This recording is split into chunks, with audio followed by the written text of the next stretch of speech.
Okay, so it's this is the Shabbos Hagadol Drasha. It's a little bit different than usual. First of all, it's not yet Shabbos. You will not be listening to this on Shabbos. It won't be in shul.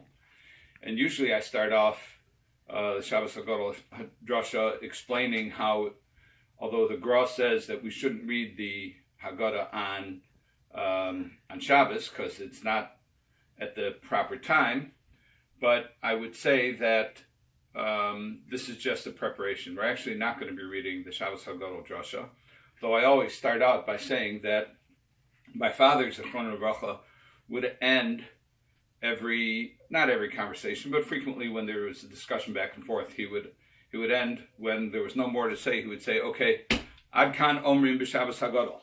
This is all we have to say on Shabbos Hagadol.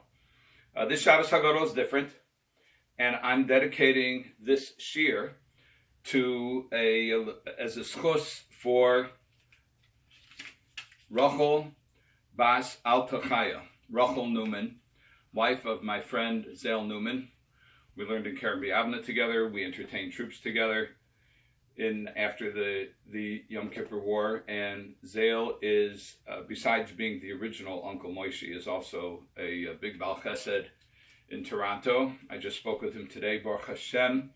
He got news today that his wife appears to be beginning to turn the corner, and hopefully by the time Shabbos is over, we'll hear very good news about Rachel Bas Alta Chaya. She should have a long life and arichas yomim. So the Haggadah begins. This is the bread of affliction, and we point or we uncovered the Matzah, and we said this is the bread of affliction that our fathers ate in the land of Egypt. So we've introduced the Matzah. The Matzah is lachma anya. It's the bread of affliction, or the bread of poor people, lechem oni. Sometimes the Chazal observe that when we break the middle matzah, it's darko shel ani beprusa, that the poor person scurries away with a piece of bread. He puts away a little piece of bread to save for later. So that's what matzah is about. Matzah is lechem oni. So now I'll ask a question. Later on in the Gemara, we have the famous saying of Rabbi Gamliel, which is, anybody who doesn't say these three things hasn't fulfilled his obligation. Lo yotza yedei chavaso. That's Pesach, Matzah, Mora. Pesach is the korban, Pesach is the offering, Matzah is matzah, Mora is the bitter herbs. So we're going to work backwards. We're going to say, Mora zeh she'anu ochlim al shuma. Why do we eat this Mora? Al shum shemeru hamitzrim eschayav usein b'mitzrayim. Because the Egyptians embittered our ancestors' lives in Egypt. Okay, so now we've established, like we did with halachma anya, we say this is the bread of affliction, and now we're saying about Morah that this reminds us of the bitterness in Egypt. So I'll ask you a question, because the next the previous passage says matzah zo she'anu ochlim hashuma. What are we eating this matzah for? This matzah that we eat, for what reason? And the Gemara says, Al shum shelo hispik b'tzekom shel avosenu hachmitz ad shenigla aleim melech machem lach mekadosh baruch hu. Doesn't say because our forefathers were oppressed and this is the bread of affliction and this is really low grade bread, but rather it says it's because the dough of our ancestors did not have time to become leavened before the King of Kings, the Holy One, blessed be He, revealed Himself to them and redeemed them. So in other words, we're giving a different reason here. When we say matzah zo she'anu ochlim hashuma, in connection with the statement of Rabbi Gamliel, we're saying it's somehow reflective of a swift response to the call, so much so that the Bnei Yisrael, the Israelites, left Egypt and they didn't have time to properly address the fixing of the bread, the baking of the bread. So which is it? Is it lachma anya? Is it bread of affliction? Or is it reflective of the haste with which we went out of Egypt? And we'll ask another question. The other question is that if we are eating the matzah, and in the times of the Beis Hamikdash, the Korban Pesach with the matzah and the morah. We're eating it to remind us of how the Israelites went out of Egypt. So why is it that in Parshas Bo, when Moshe Rabbeinu introduces, when HaKadosh Baruch Hu tells Moshe about the new month and then introduces all of the obligations concerning Pesach, it says, they'll eat the meat of the Korban Pesach on this night, tzili eish, roasted, umatzos al-merorim yochluhu, and they'll eat it with matzah and morah.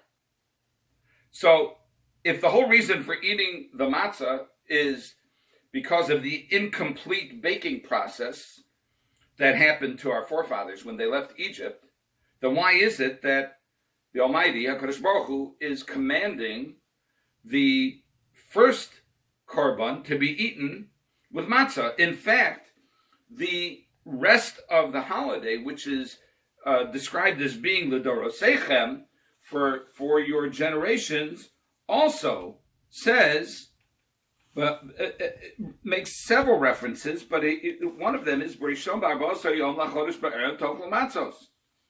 On the night of the 14th, at night, eat matzos. So, why is it that in the explanation of Rabbi Gamliel's edict, or his description of the requirement, that we state among the three of the central themes of the night, we say, the things that we eat, we say Pesach is citing the verse, Vayisa ames b'tzeko terem yichmotz, misharosam tzuros b'simlosam al shichmam, that they had to put the dough on their backs before it rose. That happened afterwards. Here we have all the commandments about Pesach are before they left, and yet we say that the reason we eat Pesach, we eat matzah when we at the night of the Seder is because of an event that happens later. So, first let's call it a minor digression, which is I heard something from Moish Khan, who's a friend of ours, in the name of the tour, the Bala Turim. I haven't found this in the Bala Turim yet, but it's an idea that stands on its own regardless. Obviously, it has more force if it comes from the Bala Turim. He says, why did HaKadosh Baruch Hu, this is one of those ta'amei mitzvos, why did HaKadosh Baruch Hu command us to eat matzah? Well, we've gone through that, but what's the symbolism of matzah? We know, for example, according to Chazal, that the symbolism of the lamb that we eat for the Korban Pesach is that the lamb was a god of Egypt. And by eating it in public, intact, couldn't break any bones, couldn't cook it, couldn't destroy its form except by eating it, we were showing an utter and total rejection of their avodah zarah. One might even say contempt for their avodah zarah, for their pagan worship.